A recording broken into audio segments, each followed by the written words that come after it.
Madame, Monsieur, bonsoir, bienvenue dans ce journal. À la une de l'actualité ce soir, la communauté musulmane n'oublie pas son ex-guide suprême, Cheikh Aïma Traoré Mamadou, l'ancien président du COSIM décédé en avril dernier. La cérémonie du 40e jour tenue ce dimanche à la grande mosquée de la Riviera Golf en présence du chef de l'État, des prières et bénédictions en la mémoire de l'illustre disparu. Prière aussi dans les temples et églises du pays. La Pentecôte célébrée ce dimanche, c'est l'effusion du Saint-Esprit le 50e jour à partir de Pâques. Cette fête clôt le temps pascal, une célébration autour des valeurs du christianisme qui sont la piété, le pardon et la foi. La sécurité se renforce dans la région du Hambol. Le département de Dabakala, son tout premier commissariat, construit et équipé par le conseil régional. Un investissement de 44 millions de francs CFA, une réponse aux besoins sécuritaires des populations. Le poste de police inauguré par le ministre Vagondo Diomandé. Et puis, séance de travail entre les ministres ivoiriens et burkinabés chargés de la réconciliation à Ouagadougou. Une rencontre de partage d'expériences. Zéphirin Diabré et Kouadio Konambertin ont évoqué une mutualisation des idées afin de progresser dans le processus de paix dans les deux pays. Le président Alassane Ouattara prend part à la cérémonie du 40e jour du décès du Cheikh Aïma Mamadou Traoré, l'ex-président du COSIM, décédé le 13 avril dernier à la grande mosquée de la Riviera Golf. Il y a eu une lecture du Coran, des bénédictions et des prières afin d'implorer la miséricorde divine en faveur du défunt. Jérôme Kofi Abolé.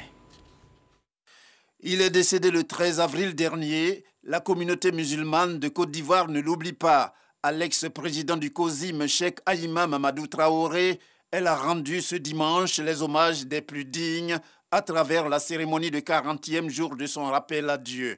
Au nombre des fidèles venus nombreux à la grande mosquée de la Riviera Golf, à cette occasion, le président de la République, Alassane Ouattara. Pour lui, comme pour les autres, il s'agit de prendre part à cette session dite de témoignage et de présentation de dons, signe d'attachement aux défunts. Sa contribution à soutenir la famille pour honorer la mémoire de l'illustre disparu s'élève à 10 millions de francs CFA, un geste très touchant pour lequel le porte-parole de cette famille éplorée n'a pas manqué d'exprimer sa reconnaissance au chef de l'État. Excellence, Monsieur le Président de la République, je voudrais saisir cette occasion pour vous renouveler toute la gratitude de la veuve Adja Fanta Ouattara, des enfants, des petits-enfants et de toute la grande famille Traoré pour tout le soutien et l'attention particulière que vous avez continuellement réservé au Cheikh de son vivant, pendant sa maladie et depuis son rappel à Dieu. Les importants dons qui viennent d'être annoncés ce matin viennent encore témoigner une fois de plus de cette grande générosité de votre part. Qu'Allah vous rétribue du plus haut degré de récompense pour votre grande sollicitude à l'endroit du Cheikh et de sa famille. Prières et autres lectures du Coran ont également marqué cette cérémonie de 40e jour du rappel à Dieu de Cheikh Aïma Mamadou Traoré.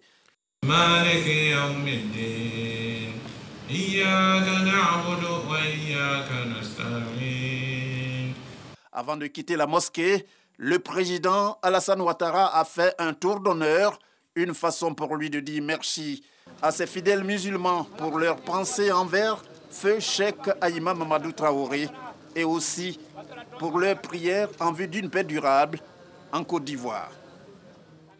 Des fidèles, des parents, amis et connaissances étaient à cette cérémonie. Un moment d'hommage au Cheikh Aïma Traoré Mamadou pour toutes ses actions à la tête de la communauté musulmane. Des réactions au micro de Abou Sanogo.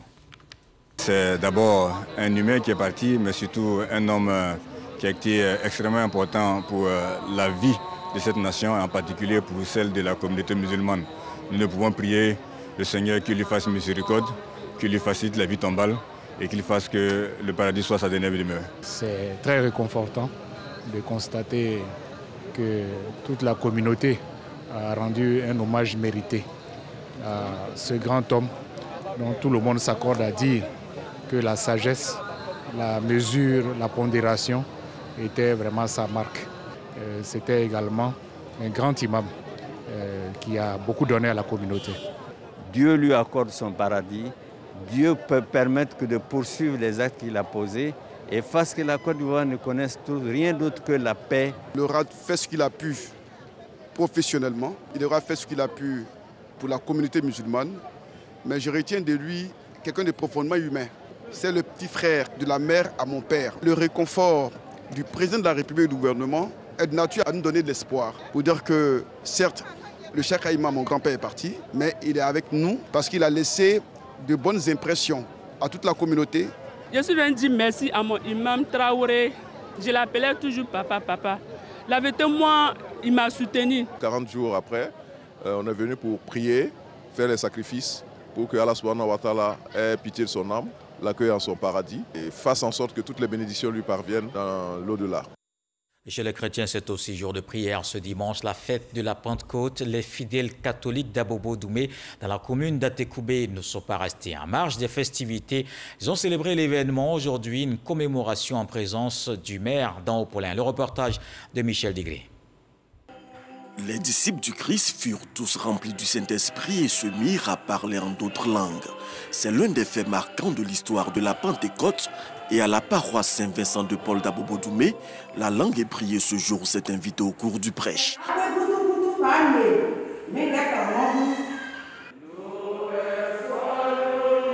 Pour le curé de la paroisse, il faut valoriser nos langues locales. Le message de la Pentecôte, c'est que ce jour-là, l'évangile a été annoncé dans toutes les langues maternelles. Il faut inviter mes frères et sœurs à apprendre leur langue maternelle à leurs enfants, depuis le bas âge. Le maire d'Anhaut-Paulin était aux côtés de la communauté catholique de sa commune pour commémorer l'effusion du Saint-Esprit. Le Saint-Esprit vient régénérer notre foi, consolider notre espérance et surtout fortifier notre engagement, déporter témoignage d'amour, témoignage de tolérance, témoignage de sagesse pour éloigner de notre pays, de notre environnement, tous les maléfices. C'est pourquoi en ce jour de Pentecôte, nous sommes là. La Pentecôte célébrée ce dimanche, c'est l'effusion du Saint-Esprit, le 50e jour à partir de Pâques. Cette fête clôt le temps pascal. Nos équipes ont fait le tour de quelques paroisses et temples dans Abidjan pour voir l'ambiance. Voici le reportage de Sephora Zegui. La Pentecôte est la découverte incroyable d'une force nouvelle, celle de l'Esprit de Dieu, la troisième personne de la Sainte Trinité, donnée en surabondance au baptême et rendue manifeste dans le sacrement de la vérité appelé communément confirmation. Le Saint-Esprit célébré dans toutes les églises catholiques du monde entier. Ici en Côte d'Ivoire, les paroisses Saint-Jean, Saint-Bernard et Sainte-Cécile de Cocody ont commémoré la venue de l'Esprit Saint parmi les humains. Le Saint-Esprit vient pour illuminer nos vies, nous guider, nous aider dans nos vies de prière de tous les jours. Selon les Saintes Écritures, l'Esprit Saint est descendu 50 jours après Pâques sur les apôtres de Jésus-Christ et les personnes présentes au Cénacle. L'Esprit Saint qui est descendu sur les apôtres et sur l'Église a permis à tous ceux qui étaient présents à Jérusalem d'entendre le message des apôtres dans leur langue maternelle chacun. Alors c'est l'unité que l'Esprit Saint fait pour la communauté de l'Église, mais aussi pour toute la communauté ivoirienne. Tous, autant que nous sommes, nous avons à vivre cette unité qui est chère au cœur du Christ. Comme à l'Église catholique, la Pentecôte est aussi célébrée dans plusieurs églises évangéliques. La fête de Pentecôte, c'est aussi une occasion pour les fidèles et pasteurs d'inviter les Ivoiriens à l'harmonie et à la paix. Nous souhaiterons que ce Saint-Esprit nous guide en tous nos actes afin que nous soyons tous positifs dans nos actions et surtout en harmonie au sein de la société humaine. À l'occasion de cette fête, ce que je peux dire aux Ivoiriens, c'est de revenir au Seigneur, revenir au Seigneur Jésus-Christ, parce que c'est par son esprit que nous pouvons avoir la paix. La fête de Pentecôte puise son origine dans la fête juive de Shavuot, prescrite dans les livres de l'Exode et des Nombres. La Pentecôte se célèbre le 7e dimanche après le dimanche de Pâques. Elle met officiellement un voile sur le temps pascal et donne à l'Église les prémices de sa mission, celle d'annoncer la bonne nouvelle. Et Franck Adjo nous emmène à Abobo. Les fidèles de la commune se sont recueillis ce dimanche. La célébration de la Pentecôte marquée par des prières et louanges. Une occasion également pour les guides religieux de prier pour la cohésion sociale. Adoration, louange, les fidèles chrétiens de la mission Cité de la Grâce dans la commune d'Abobo célèbrent la Pentecôte marquant le baptême du Saint-Esprit. Le bishop François Mabé instruit ses fidèles et le thème choisi est évocateur, consoler mon peuple. L'Esprit de Dieu est considéré comme l'autre consolateur. Il vient donc pour apporter la consolation à ceux qui sont affligés, apporter la consolation à ceux qui n'y croient plus. Et c'est ce que les uns et les autres devraient faire. Ambiance de recueillement. Ici, les fidèles ont communié avec le divin Créateur. Cette célébration a enregistré la présence d'invités d'autres confessions religieuses. Des prières ont été faites pour la paix et l'unité en Côte d'Ivoire. Nous sommes là dans un cadre purement religieux, mais en même temps, n'est-ce pas, un appel à la solidarité, un appel à l'union de tous les enfants de Côte d'Ivoire, un appel au vivre ensemble, un appel à la paix en Côte d'Ivoire, mais également prier pour le président de la République. Temple Siloué de l'église Ariste d'Aboboté, dans la commune d'Abobo. Prières, louanges ont également marqué la célébration de la Pentecôte. Le prédicateur a exhorté les fidèles à l'amour et à une vie entièrement consacrée à Dieu.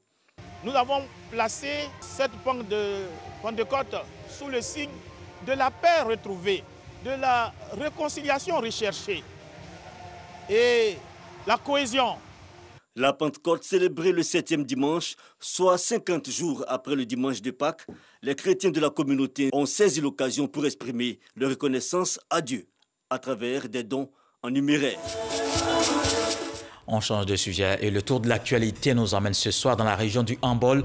Le département de Dabakala a désormais son commissariat. C'est le tout premier. Construit et équipé par le conseil régional à hauteur de 44 millions de francs CFA. Il vient pour répondre aux besoins sécuritaires des populations. Le poste de police inauguré par le ministre de l'Intérieur et de la Sécurité. Le reportage de Kader Sogodougou. Une nouvelle page s'ouvre pour Dabakala. La localité a désormais un commissariat de police. Il est inauguré ici par le ministre de l'Intérieur et de la Sécurité, le général Vagondo Diomandé, qui a à ses côtés le ministre Kamara Thomas, fils du terroir. Ce commissariat de police a été réalisé par le conseil régional du Hambol, qui accorde un intérêt particulier à la sécurité des populations. Il a été construit et équipé à hauteur de 44 millions de francs CFA. Le conseil régional, dont vous êtes le chef, assurant donc la tutelle, vous a demandé et vous avez autorisé la réalisation de ce rêve important pour les populations de Dabakala.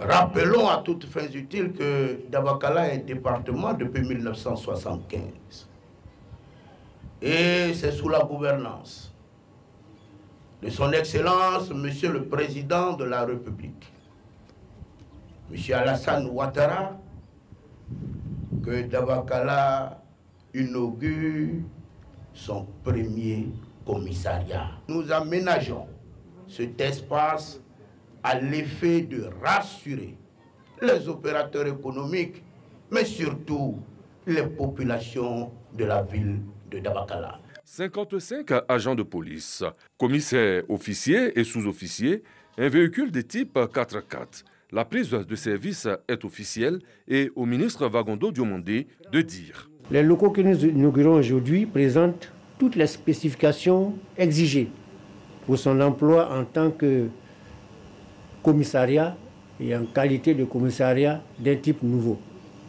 Il a été validé suite au rapport des missions de services compétents de la police nationale.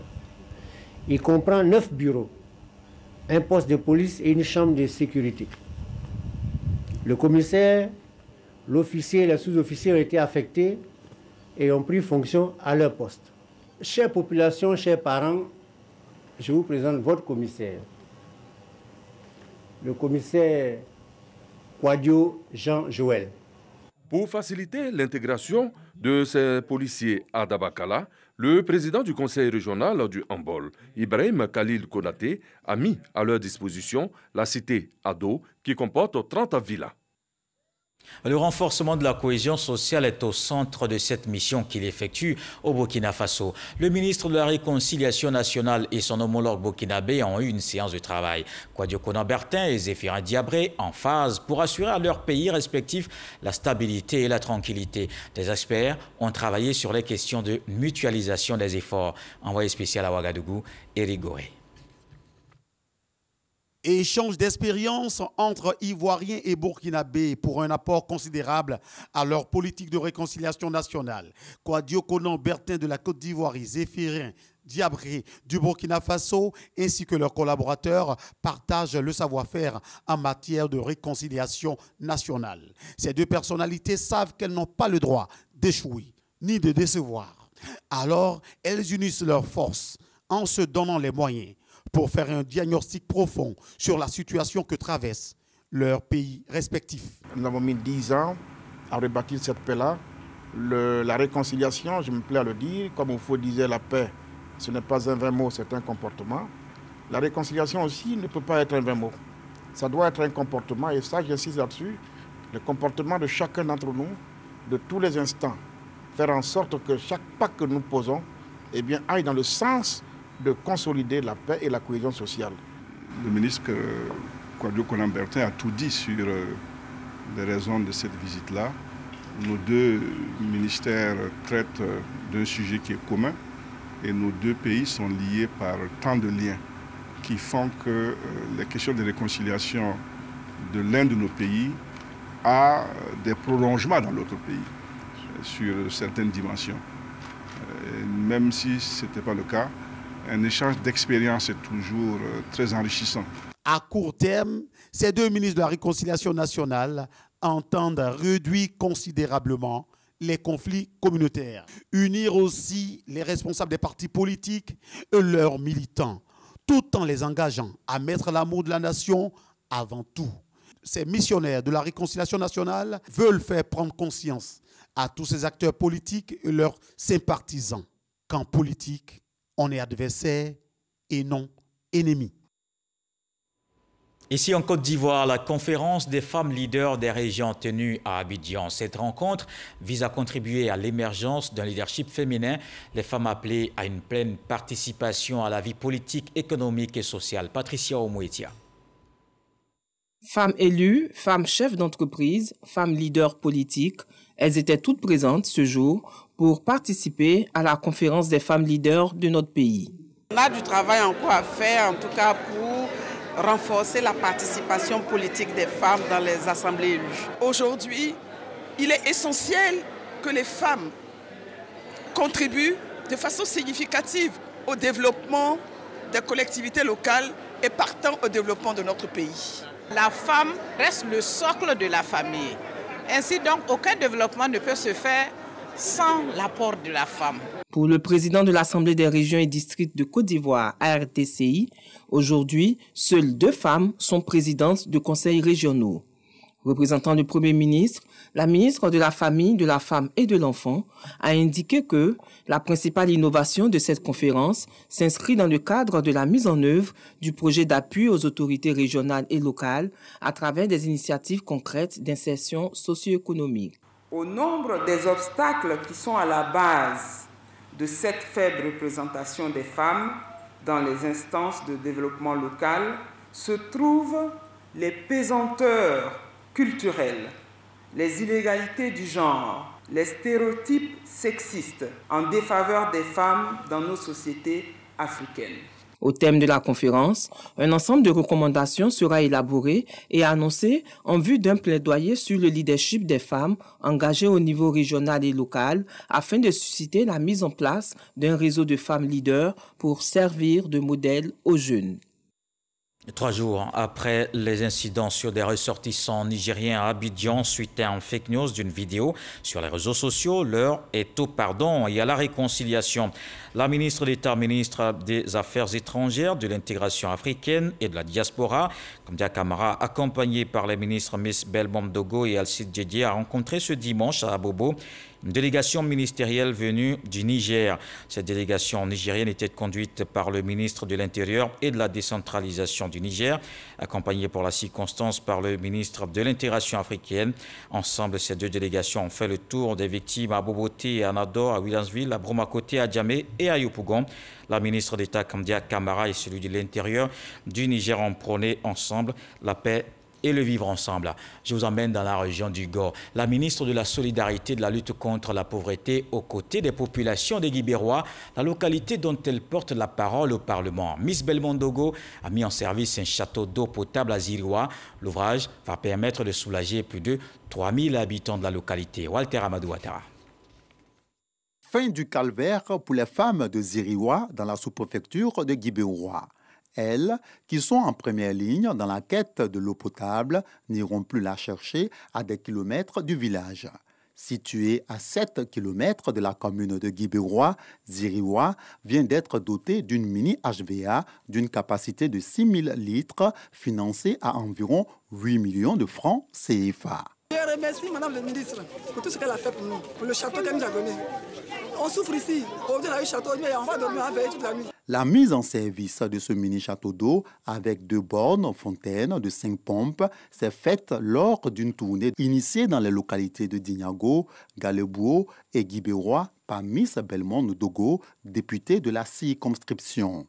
C'est la ville de Guibérois qui a constitué la première étape de sa tournée. Vous n'avez jamais cessé de m'appeler pour me féliciter, m'encourager. Je vous dis merci. Merci aux chefs religieux, aux chefs coutumiers pour vos prières. Merci à vous tous, du fond du cœur. Profitant de son passage à Guibérois, la ministre a visité les travaux du 2e forage de la ville. Selon le directeur régional de la SODECI, il ne manque plus que la pompe ainsi que l'installation électrique pour le mettre en marche. Il reste à mettre la pompe dedans. Et puis ce que nous appelons, quand vous regardez un peu, pour ceux qui ont là, il y a ce qu'on appelle le manifold. Il y a aussi, disons, l'armoire électrique. Ce sont 3 éléments qui sont essentiels pour que véritablement ce forage soit fonctionnel. À Dignago, Miss Belmom Dogo a exhorté la population à la cohésion sociale. Ne laissez personne, même pas les politiques, mettre en mal votre cohésion et votre union à Dignago. Il faudrait que ce soit clair. Galebouo, dernière étape de sa tournée, appelle à la fraternité et au vivre ensemble. Dans cette dynamique, rendez-vous a été pris avec les femmes pour célébrer la fête des mères fin mai. En marge de cette tournée, la ministre Belmom Dogo a aussi partagé des moments de prière avec la communauté catholique de Guibérois à l'occasion de la fête de charité.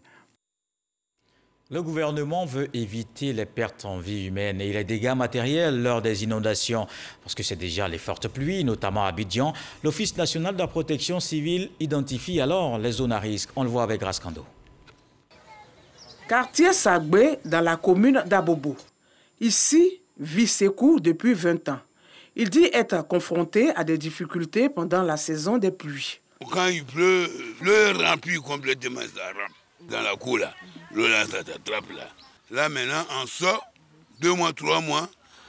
Dans 3 mois, après maintenant, on vient un peu pour venir rentrer. Nous sommes ici au niveau d'une cuvette qui reçoit les eaux pluviales. Le lit de la cuvette est occupé par la population. Il s'agit d'aménager cette cuvette-là, de trouver un exitoire pour les eaux.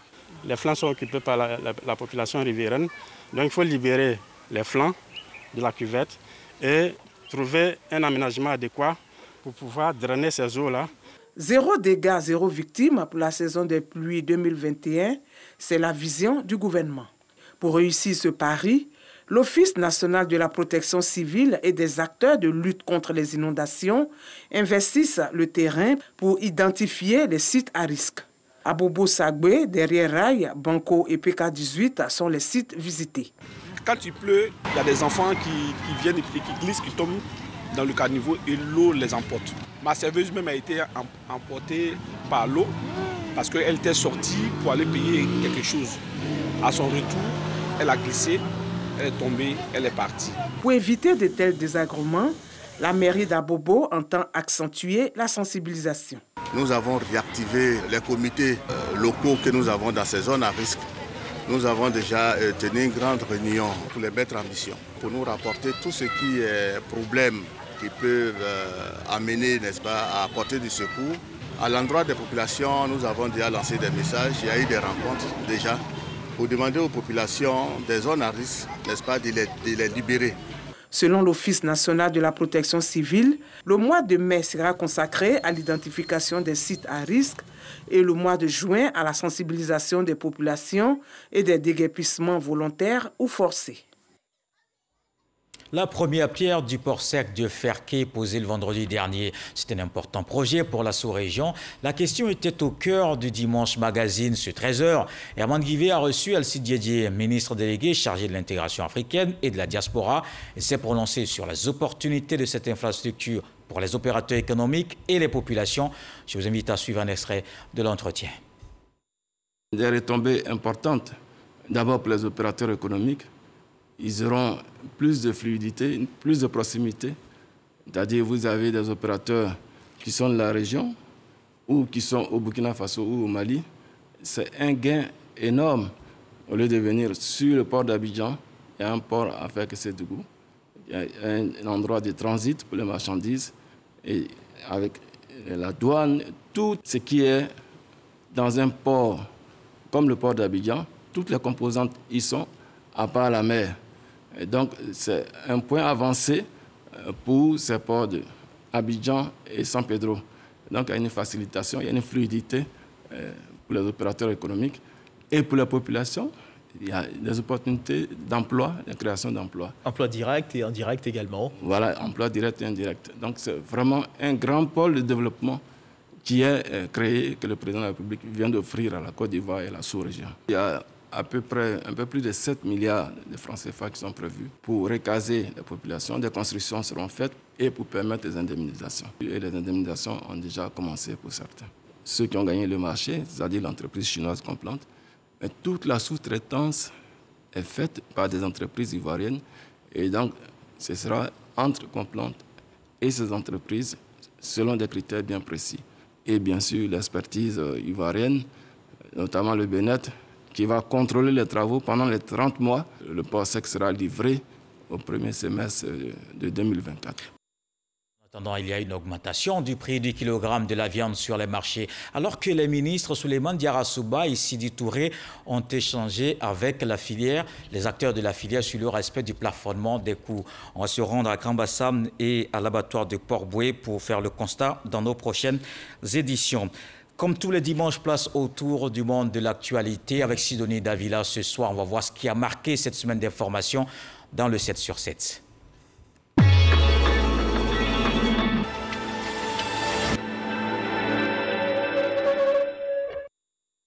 L'armée israélienne a bombardé la maison du chef du Hamas pour la bande de Gaza, franchissant un nouveau palier dans ses attaques contre le mouvement islamiste palestinien. Une attaque intervenue quelques heures avant une réunion du Conseil de sécurité de l'ONU. Le Premier ministre malien Mokhtar Ouane, reconduit dans ses fonctions, a poursuivi mardi les consultations en vue de la formation du futur gouvernement. Plusieurs délégations ont été consultées, dont la société civile, le mouvement politique qui a participé à la chute de l'ancien président Ibeka. Une attaque perpétrée contre un village et un véhicule de patrouille au nord-est du Burkina Faso a fait 16 morts selon les sources sécuritaires. La première attaque a visé le village d'Ayara, dans le nord du Burkina Faso, faisant une quinzaine de morts. Une autre attaque à l'explosif contre un convoi militaire dans l'est a tué un soldat. Depuis le début de l'année, plus de 10 000 candidats à l'exil ont survécu à la traversée de la Méditerranée pour rejoindre l'Italie. Mais des centaines y ont trouvé la mort. L'Union européenne et la Tunisie souhaitent offrir une aide économique en échange d'une intensification des efforts visant à empêcher les migrants d'entrer en Europe. Après l'entrée en vigueur d'un cessez-le-feu au contour fragile, l'aide humanitaire d'urgence et les premières discussions diplomatiques s'organisent autour de la reconstruction de l'enclave palestinienne ravagée par 11 jours de conflit. Le président américain Joe Biden annonce par ailleurs une aide financière majeure pour reconstruire Gaza et relance la solution à 2 États comme seule réponse au conflit israélo-palestinien.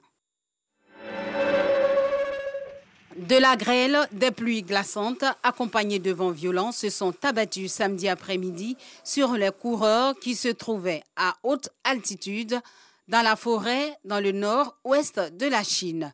Parmi les participants de cette course de 100 km, 21 personnes ont trouvé la mort, dont les coureurs de fond chinois d'élite. Plus de 700 sauveteurs ont été mobilisés pour rechercher les disparus. Des fontaines de lave ont jailli du mont Nyiragongo dans le ciel nocturne, formant un épais nuage orange au-dessus de Goma en RDC. Cette coulée de lave qui a provoqué la fuite en masse des populations dans l'est de la République démocratique du Congo s'est immobilisée dans les faubourgs ce dimanche matin.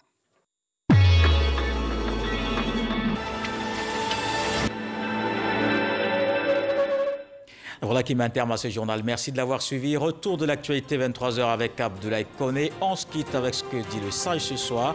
Fermer son puits parce que la pluie s'annonce, c'est s'exposer à la soif de demain.